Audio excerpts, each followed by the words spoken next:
إن الحمد لله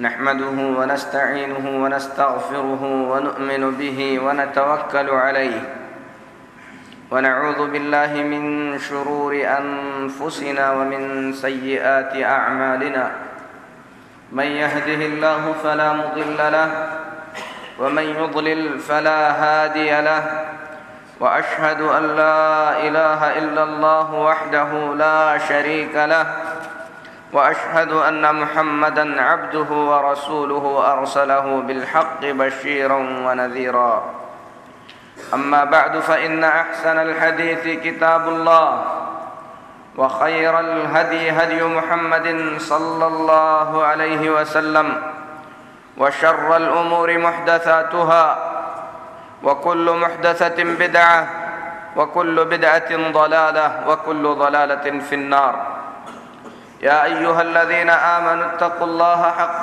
تقاته ولا تموتن إلا وأنتم مسلمون يا أيها الناس اتقوا ربكم الذي خلقكم من نفس واحدة وخلق منها زوجها وبث منهما رجالا كثيرا ونساء واتقوا الله الذي تساءلون به والأرحام إن الله كان عليكم رقيبا يا أيها الذين آمنوا اتقوا الله وقولوا قولا سديدا يصلح لكم أعمالكم ويغفر لكم ذنوبكم ومن يطع الله ورسوله فقد فاز فوزا عظيما أما بعد محترم حاضرین جمعہ، جیسا کہ آپ تمام کو معلوم ہے کہ کئی خطبوں سے آپ لوگوں کے سامنے رسول اکرم صلی اللہ علیہ وسلم کی اس عظیم حدیث کا بیان ہو رہا ہے جس میں نبی کریم صلی اللہ علیہ وسلم نے اپنی امت کو 7 ہلاک کرنے والی چیزوں سے آگاہ فرمایا ہے، جن میں سے پہلی چیز الاشراک باللہ، اللہ رب العالمین کے ساتھ کسی کو شریک کرنا۔ یہ سب سے بڑی ہلاکت اور سب سے بڑی بربادی ہے۔ اللہ سے دعا ہے اللہ رب العالمین ہم تمام کو ہر قسم کے شرک سے محفوظ رکھے۔ دوسری ہلاک کرنے والی چیز جس سے نبی کریم صلی اللہ علیہ وسلم نے امت کو ڈرایا وہ ہے السحر، یعنی جادو کرنا یا جادو کرانا، جادو سیکھنا، جادو سکھانا، جادو کے ساتھ تعامل کرنا، کسی پہ جادو کرانا، یا اگر کسی پہ جادو کر دیا گیا ہے تو اس کا علاج جادو سے کرنا، یہ سب کا سب اسلام میں حرام اور ناجائز ہے۔ بلکہ جو شخص کسی جادوگر، کاہن، نجومی یا جوتشی کے پاس جا کر اس کے سامنے اپنا مسئلہ رکھتا ہے تو نبی کریم صلی اللہ علیہ وسلم نے فرمایا اس کی نماز قبول نہیں ہوتی۔ کبھی آپ نے فرمایا کہ اس نے ان تمام باتوں کا انکار کر دیا جو کہ اللہ رب العالمین نے محمد الرسول اللہ صلی اللہ علیہ وسلم پر نازل فرمایا ہے۔ لہذا ہم تمام کو چاہیے کہ اپنے عقیدے اور ایمان کی حفاظت کریں، اپنے ایمان کا سودا ایسے دجالوں اور جادوگروں کے پاس جا کر نہ کریں۔ اللہ ہمارے ایمان کی حفاظت کرے۔ تیسری ہلاک کرنے والی چیز جس سے نبی کریم صلی اللہ علیہ وسلم نے امت کو خوف دلایا ہے وہ ہے ناحق کسی جان کو مارنا، کسی کا قتل کرنا۔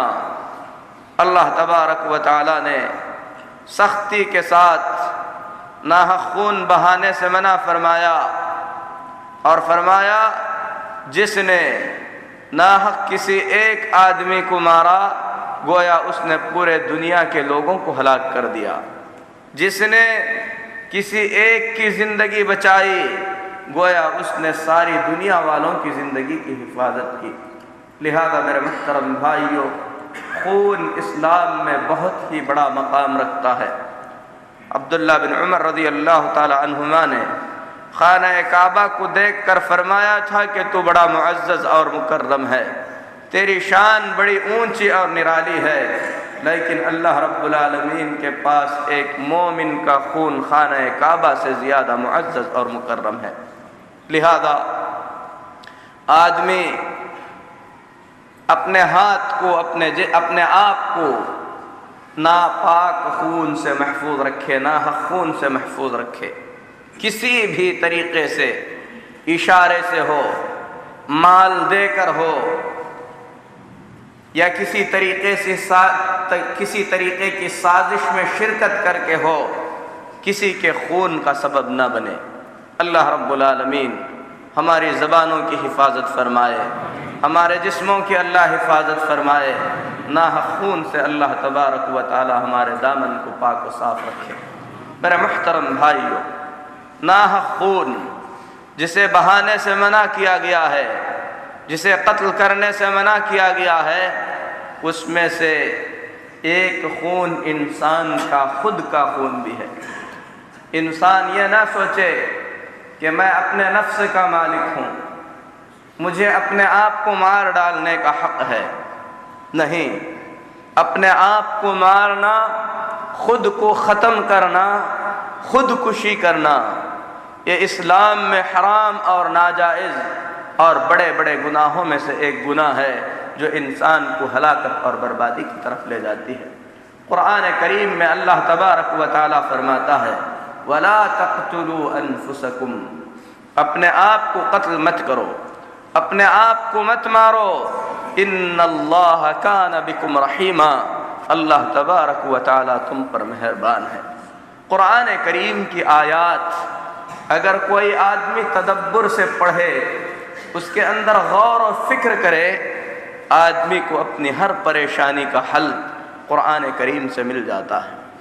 آدمی خودکشی کی طرف قدم بڑھاتا ہے، اپنے آپ کو مارنے کا ارادہ کر لیتا ہے، خود کو ختم کرنے کی نیت کرتا ہے، تو ظاہر سی بات ہے دنیا کی پریشانیاں، مصیبتیں اسے گھیرے میں لی ہوئی ہوں گی۔ کوئی ایسا ہوگا جو اپنے بیوی بچوں سے حد درجے تنگ آ چکا ہو، کوئی ایسی ہوگی جس کے شوہر سے وہ مکمل طور پر اکتا چکی ہوگی اور اس کے سامنے خودکشی کے سوا کوئی راستہ نہیں ہوگا، کوئی ایسا ہوگا جو اچھی تعلیم حاصل کر رہا تھا اور اس میں فیل ہو گیا، اب اس کے سامنے اس کا مستقبل اندھیرا نظر آ رہا ہے، کوئی ایسا ہوگا جو قرضوں میں گھرا ہوا ہے، قرض دار اسے حد درجے پریشان کر رہے ہیں، قرضوں سے پریشان ہو کر کبھی اپنے دل میں سوچتا ہوگا کہ گلے میں پھانسی کا پھندا لگا لوں، کبھی سوچتا ہوگا کہ زہر پی کر اپنی جان دے دوں، کبھی سوچتا ہوگا کہ کسی طریقے سے اپنے آپ کو ہلاک کر دوں۔ کوئی ایسا بھی ہو سکتا ہے جو ایسی بیماریوں میں مبتلا ہو جائے جن بیماریوں میں ڈاکٹروں نے جواب دے دیا ہے اور جسم کے اندر تکلیف اتنی بڑھتی جا رہی ہے کہ وہ اسے برداشت نہیں کر سکتا، سوچتا ہے کہ اپنا گلا دبا کر یا زہر پی کر اپنے آپ کو ختم کر کے اس مصیبت اور اس پریشانی سے چھٹکارا پالوں۔ میرے محترم بھائیو، قرآن کی آیت پہ غور کریں، اللہ فرماتا ہے وَلَا تَقْتُلُوا أَنفُسَكُمْ، اپنے آپ کو مت مارو، ان اللہ کان بکم رحیما، اللہ تمہارے اوپر مہربان ہے، مہربان، قدرت والا، مانگنے سے عطا کرنے والا، اپنے رحم کا تذکرہ کر رہا ہے تمہیں مارنے سے روکتے ہوئے، تو گویا پکار رہا ہے کہ میری رحمت مانگو، میں تمہیں دینے والا ہوں۔ خودکشی تمہارے پریشانیوں کا حل نہیں، بلکہ میری رحمت کی بھیک، میری رحمت کی امید، مجھ سے مانگنا تمہارے پریشانیوں اور تمہارے مصیبتوں کا حل ہے۔ اسی لیے انسان ان مصیبتوں اور پریشانیوں میں اپنے ماضی کو غور کرے، اپنے بیتے ہوئے برے دنوں کو دیکھے، اللہ کی نافرمانیوں کی ایک بڑی لسٹ اس کے سامنے آ جائے گی، حرام طریقے کے بہت سارے کرتوت جو پچھلی زندگی میں اس نے کیے ہیں، ان کا ایک دفتر اس کے سامنے کھل جائے گا۔ اگر دل کی سچائی کے ساتھ اپنے ان تمام گناہوں کو یاد کر کے رب ذوالجلال کے سامنے ایک ایک غلطی کا اعتراف کر کے اللہ سے یہ وعدہ کرے کہ اے اللہ میں نادان تھا، ظالم تھا، میں نے اپنے آپ پر ظلم کیا، میں نے تجھے پہچان لیا ہے، میں تیری رحمت کا امیدوار ہوں، اے اللہ میری پریشانیوں کو دور کر دے، گڑ گڑائے، روئے، اللہ رب العالمین سے ترس کر مانگے، اللہ تبارک و تعالی اس کے سامنے امیدوں کے راستے کھول دے گا۔ اللہ نے فرمایا اپنے آپ کو مت مارو، میں تم پر مہربان ہوں، گویا اللہ دعوت دے رہا ہے کہ میری رحمت کو مانگو، میں تمہیں عطا کرنے والا ہوں۔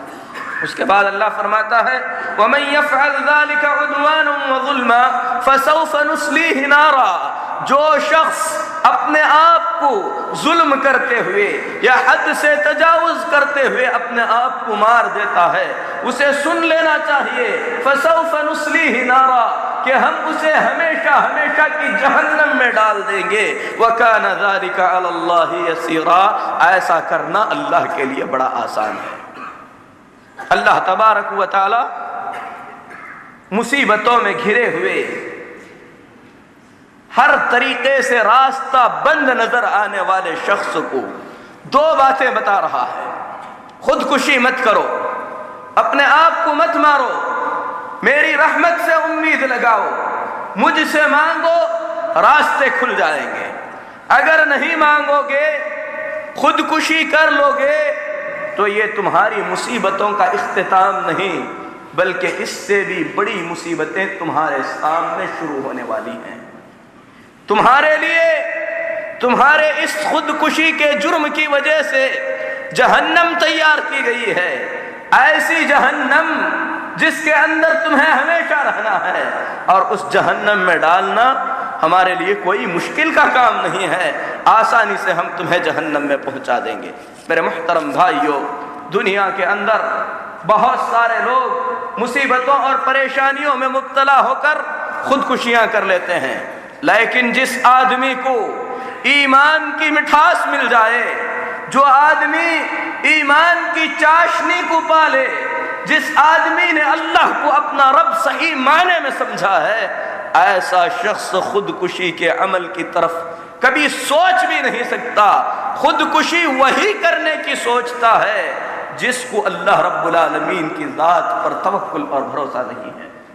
دنیا کے اندر خودکشی کے جو واقعات ہوتے ہیں، ان واقعات کے اسباب کو لوگوں نے بیان کرتے ہوئے کہا ہے کہ دنیا کے اندر 35% خودکشی کے جو واقعات ہوتے ہیں وہ نفس انسانی، دماغی پریشانی، اسی طریقے سے نشے میں دھت ہونے کی وجہ سے ہوتے ہیں۔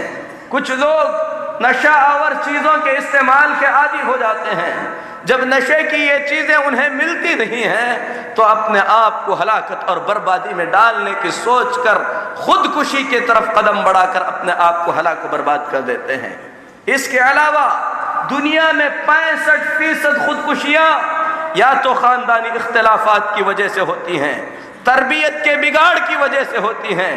آج ہم نے اپنے بچوں کو بچپن سے تربیت کا جو ڈھنگ دیا ہے، اس کے اندر یہی سب کچھ تو سکھایا ہے کہ مصیبتوں میں آ کر، پریشانی میں مبتلا ہو کر، محبوبہ کے نہ ملنے پر جو سیریل ہم دیکھ رہے ہیں، اس کا ہیرو، اس کی ہیروئن خودکشی کر لیتی ہے۔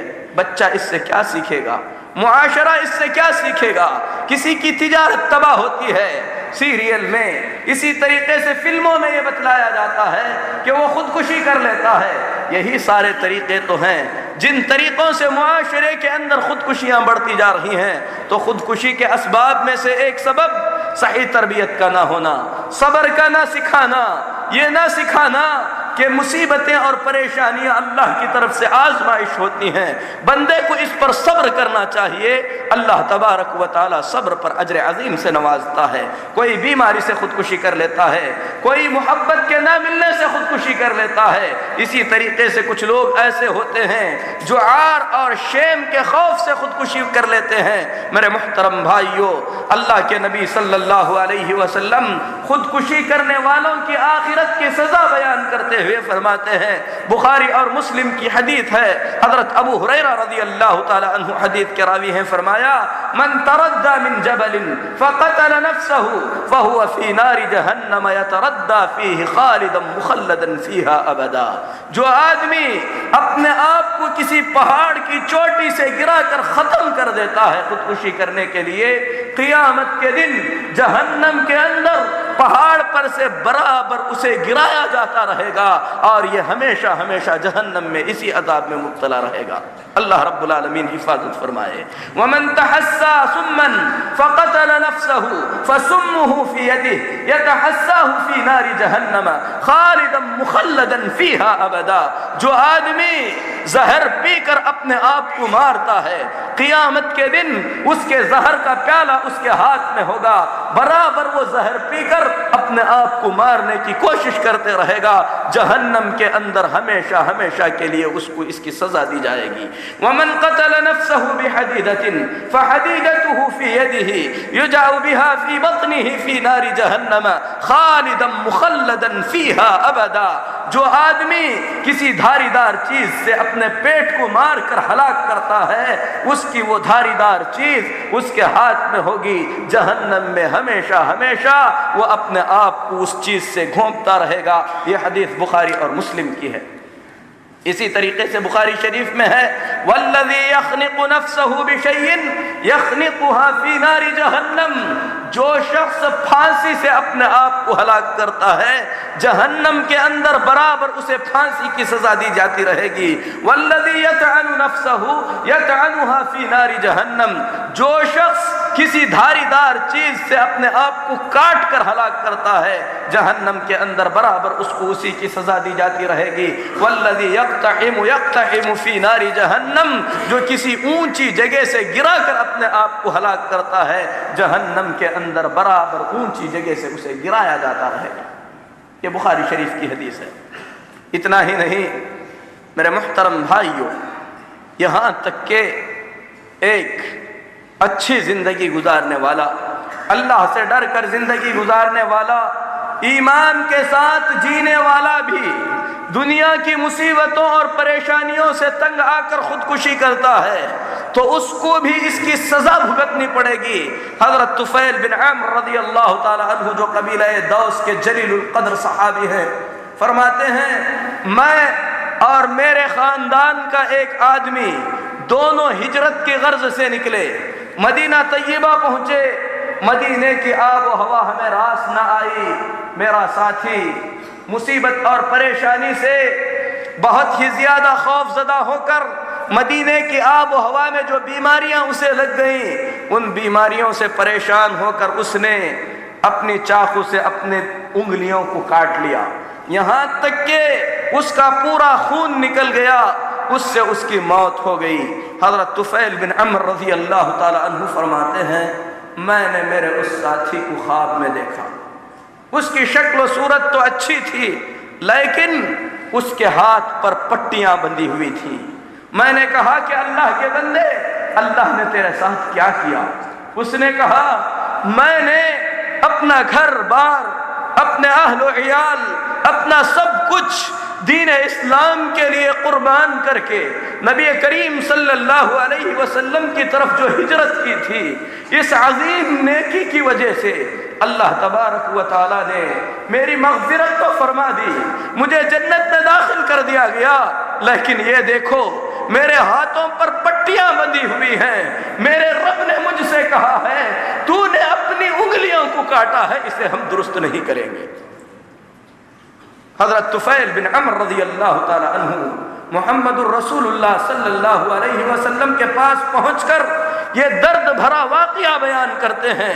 نبی کریم صلی اللہ علیہ وسلم رؤوف و رحیم رحمت للعالمین تھے، آپ نے دعا فرمائی اے اللہ اس کے ہاتھوں کے لیے بھی تو مغفرت فرما دے۔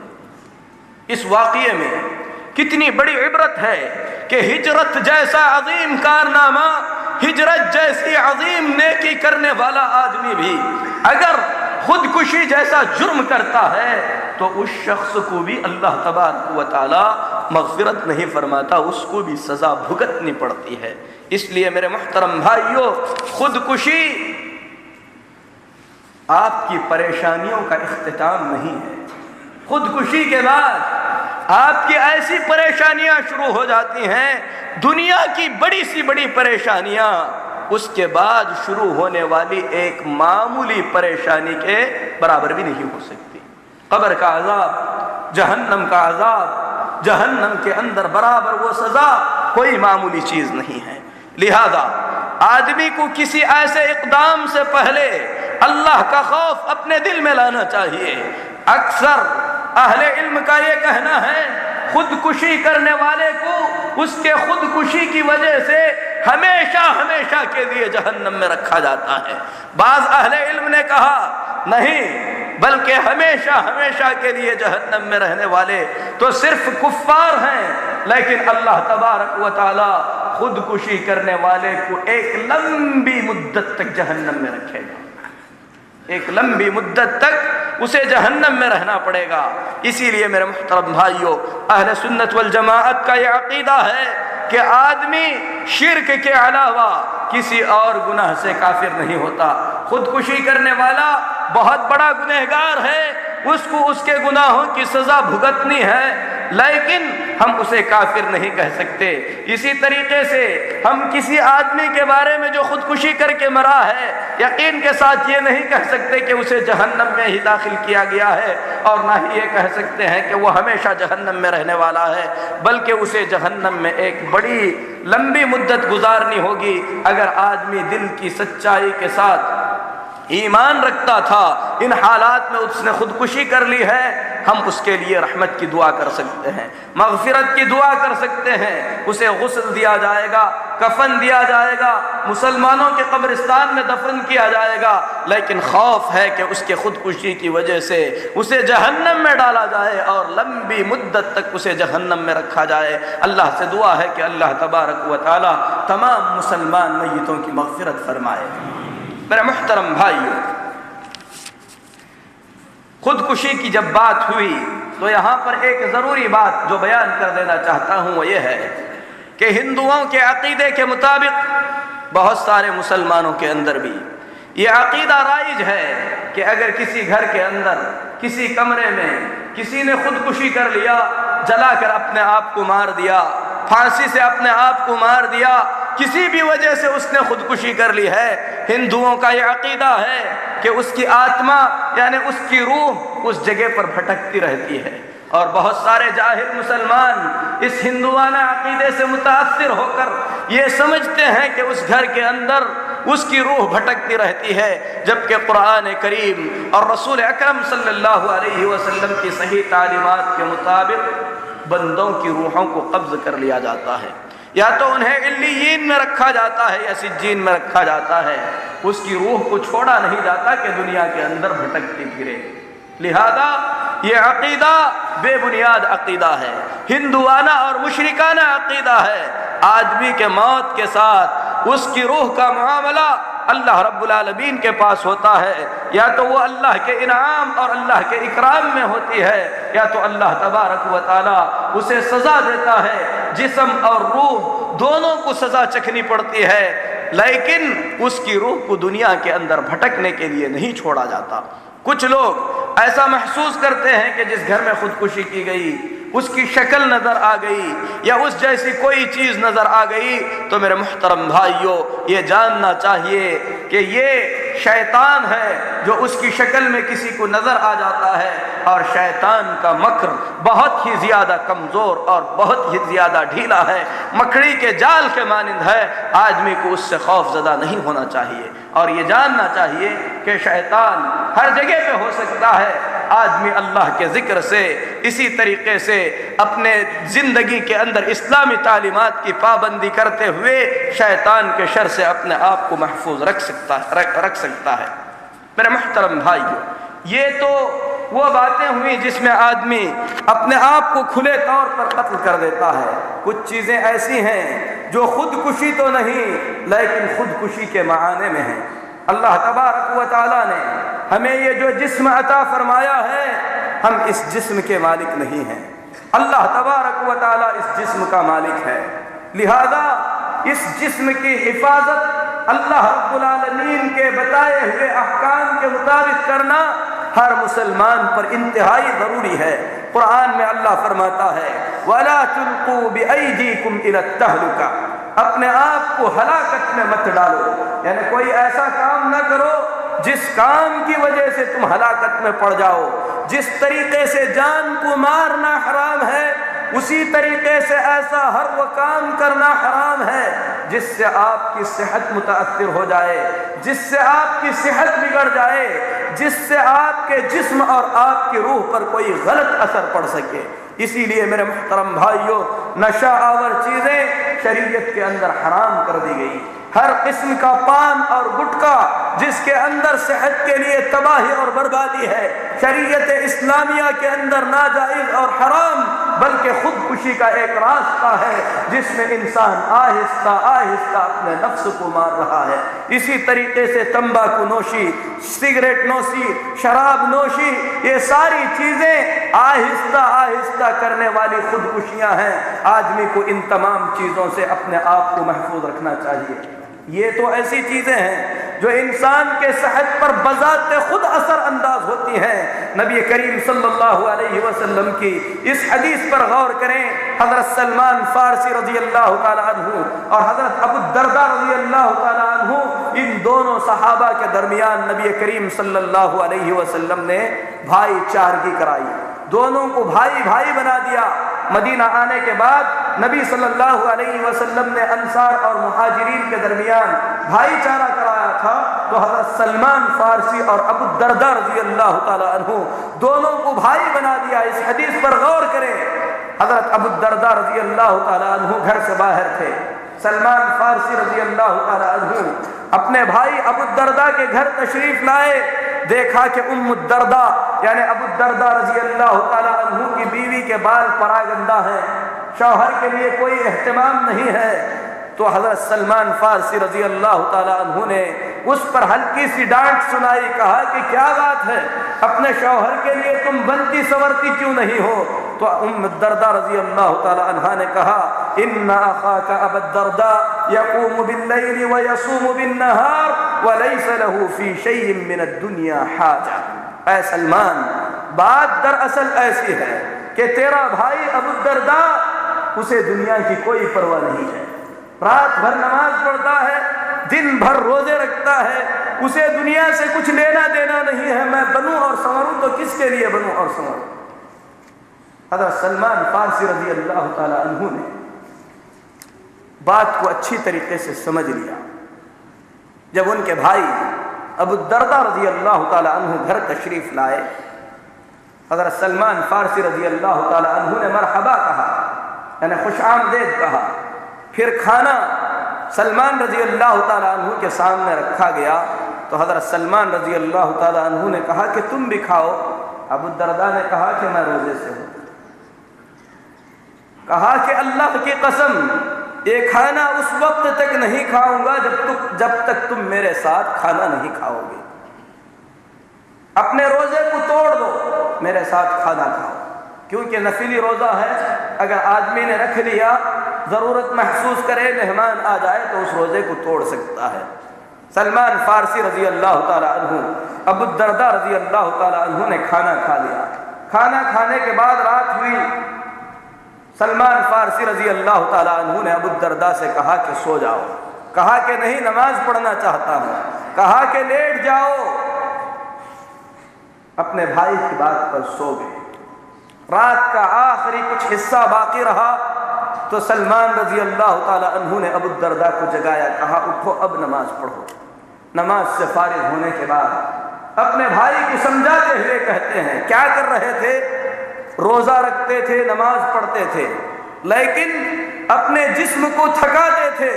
سلمان رضی اللہ تعالی عنہ اس پر ڈانٹتے ہوئے کہتے ہیں کہ سنو، ان لجسدک علیک حقا، تمہارے جسم کا تم پر حق ہے، وان لربک علیک حقا، تمہارے رب کا بھی تم پر حق ہے، وان لاہلک علیک حقا، تمہارے گھر والوں کا بھی تم پر حق ہے، فَأَعْطِي كُلَّ ذِي حَقٍّ حَقًّا، ہر حقدار کو اس کا حق ملنا چاہیے۔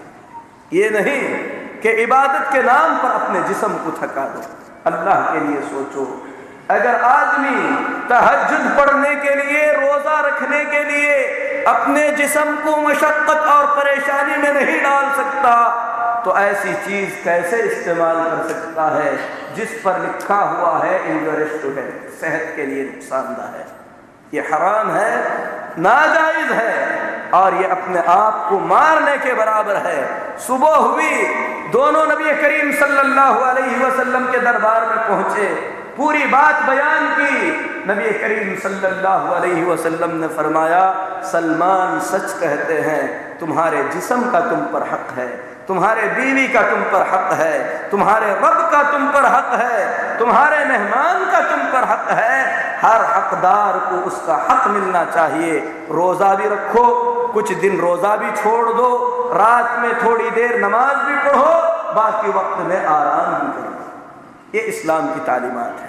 اسی لیے میرے محترم بھائیو، خودکشی اسلام میں حرام اور ناجائز ہے، چاہے وہ آدمی آہستہ آہستہ کرے یا ایک ساتھ کرے۔ خودکشی کرنے والے کی سزا اللہ تبارک و تعالیٰ نے جہنم بتلایا ہے۔ جن نفسوں کو مارنے سے اللہ تبارک و تعالیٰ نے منع فرمایا ہے، انہی میں سے اپنی اولاد کو قتل کرنا ہے۔ آپ سوچ رہے ہوں گے ایسا بدبخت کون ہوگا جو اپنی اولاد کو قتل کرے گا؟ نبی کریم صلی اللہ علیہ وسلم کی بعثت سے پہلے، دنیا میں آپ کے بھیجے جانے سے پہلے، لوگ اپنی بچیوں کو زندہ دفن کر دیا کرتے تھے۔ اللہ تبارک و تعالیٰ نے اس سے سختی سے منع کرتے ہوئے فرمایا، وَإِذَا الْمَوْءُودَةُ سُئِلَتْ بِأَيِّ ذَنبٍ قُتِلَتْ، قیامت کے دن اس زندہ دفن کی ہوئی مظلوم بچی کا حق نہیں مارا جائے گا، پوچھا جائے گا کہ کس جرم کی وجہ سے اسے مارا گیا ہے۔ زمانہ جاہلیت کے لوگ اپنی اولاد کو دو وجہ سے مارتے تھے۔ ایک تو فخر و فاقے کے ڈر سے، اولاد زیادہ ہوگی تو ہم کھلا نہیں سکیں گے۔ دوسرے اس خوف سے اپنے بچیوں کو مار دیتے تھے کہ میرے خاندان میں اس کے لائق کا رشتہ نہیں ملے گا تو مجھے مجبور ہو کر مجھ سے زیادہ نچلے خاندان میں میری بچیوں کی شادی کرنی ہوگی۔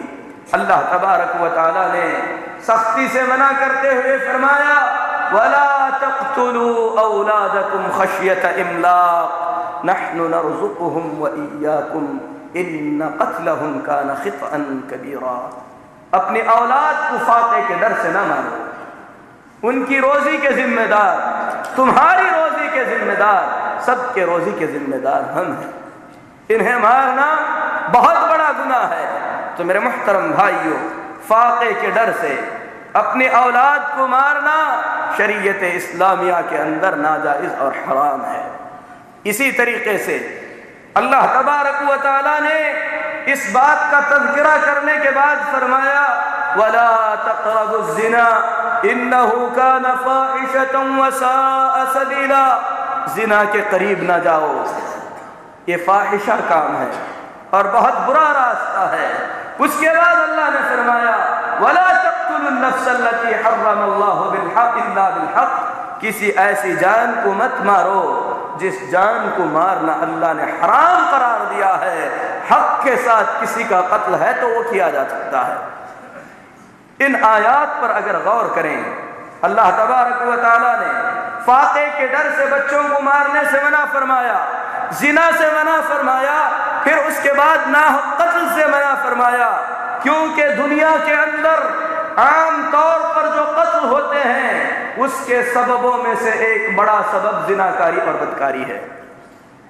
اللہ کی نافرمانی کر کے اللہ کا ایک نافرمان بندہ اور نافرمان بندی زنا کا قدم اٹھا لیتے ہیں، پھر اس کے بعد جب حمل ہو جاتا ہے پریشانی شروع ہو جاتی ہے کہ اسے کیا کیا جائے، اس حمل کو گرانے کے لیے مجبور ہو جاتے ہیں اور اسے گرا دیتے ہیں، کبھی یہ سوچتے نہیں کہ ناحق ایک جان کو مارنے میں شامل ہے۔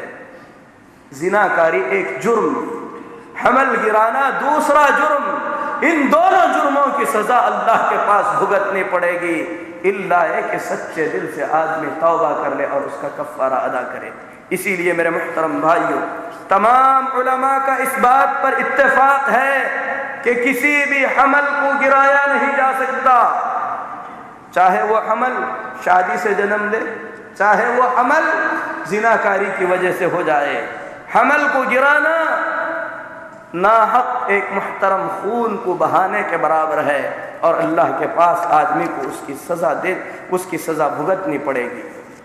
اسی لیے میرے محترم بھائیوں، امام نووی رحمۃ اللہ علیہ فرماتے ہیں اجہاب الجنین جریمۃ علی جریمۃ الزنا، زنا کرنا ایک جرم ہے، زنا سے جنم لینے والے حمل کو گرانا ایک دوسرا جرم ہے۔ آدمی اب یہ سوچے بدکاری کر لیے ہیں، عار ہے، مصیبت ہے، پریشانی ہے، کیا کیا جائے؟ اگر یہ جائز ہوتا تو اللہ کے نبی صلی اللہ علیہ وسلم اس نیک خاتون کو حمل گرانے کی اجازت دے دیے ہوتے جس سے غلطی ہونے کے بعد نبی کریم صلی اللہ علیہ وسلم کے پاس پہنچی تھیں۔ اللہ ان سے راضی ہو جائے۔ غامدیہ رضی اللہ تعالی عنہ جو قبیلہ جہینہ کی ایک عورت ہیں، انجانے میں شہوت میں آ کر بدکاری کا ارتکاب کر لیتی ہیں، اس سے حمل ہو جاتا ہے، پریشان ہو کر محمد الرسول اللہ صلی اللہ علیہ وسلم کے پاس پہنچتے ہیں، کہتی ہیں اے اللہ کے رسول صلی اللہ علیہ وسلم، مجھ پر حد قائم کیجئے، کیونکہ میں نے ایسا جرم کر لیا ہے جس سے میری جان چلی جانی چاہیے۔ کیسا ایمان رہا ہوگا؟ عورت نے یہ نہیں سوچا کہ میری جان مار دی جائے گی، عورت نے یہ نہیں سوچا کہ معاشرے میں کیسی باتیں ہوں گی، اسے تو بس آخرت کی فکر تھی۔ کہا کہ انجانے میں نے غلطی کر لی، مرنے کے بعد رب کے پاس مجھے کس شکل میں جانا ہے؟ اللہ کے نبی صلی اللہ علیہ وسلم نے فرمایا جاؤ، اس کے ولی کو بلا کر کہا کہ اسے دے جاؤ، جب یہ بچہ جنم دے دے تو اسے لے کر آنا۔ اہل علم کہتے ہیں جرم تو عورت نے کیا تھا، اس کے پیٹ میں پلتے ہوئے بچے کا کیا قصور؟ اگر عورت کو مارا جائے تو یہ معصوم بچہ بھی مر جائے گا۔ اسی لیے نبی کریم صلی اللہ علیہ وسلم نے اس پر حالت حمل میں حد قائم نہیں فرمائی، کہا کہ جاؤ بچہ جنم دینا، اس کے بعد آنا۔ بچہ جنم دینے کے بعد آئی، نبی کریم صلی اللہ علیہ وسلم نے اسے سنسار کرنے کا انتظام فرما دیا۔ عورت نے کہا اے اللہ کے نبی صلی اللہ علیہ وسلم، ڈر ہے کہ پتھر لگنے پہ دوڑتے ہوئے میرے کپڑے نہ کھل جائیں۔ باحیا شریف تھی لیکن غلطی سے ارتکاب ہو گیا تھا، مطلب یہ نہیں کہ وہ بدکار تھی، وہ بہت ہی زیادہ بری تھی، بلکہ نیک اور سچی اور توبہ کرنے والی خاتون تھی۔ شیطان کے شر میں مبتلا ہو کر اس نے غلطی کر لی تھی۔ نبی کریم صلی اللہ علیہ وسلم نے گڑھا کھودنے کا حکم دیا، گڑھا کھودا گیا، اسے اس میں اتارا گیا، چاروں طرف سے پتھروں کی بارش کی گئی، اللہ کی بندی صبر کرتی رہی یہاں تک کہ اس کی جان نکل گئی۔ نبی کریم صلی اللہ علیہ وسلم نے اس جلیل القدر عورت کی نماز جنازہ پڑھانی چاہیے۔ عمر بن خطاب نے کہا اے اللہ کے نبی صلی اللہ علیہ وسلم، کہ آپ اس عورت کی نماز پڑھائیں گے جس نے بدکاری کی ہے؟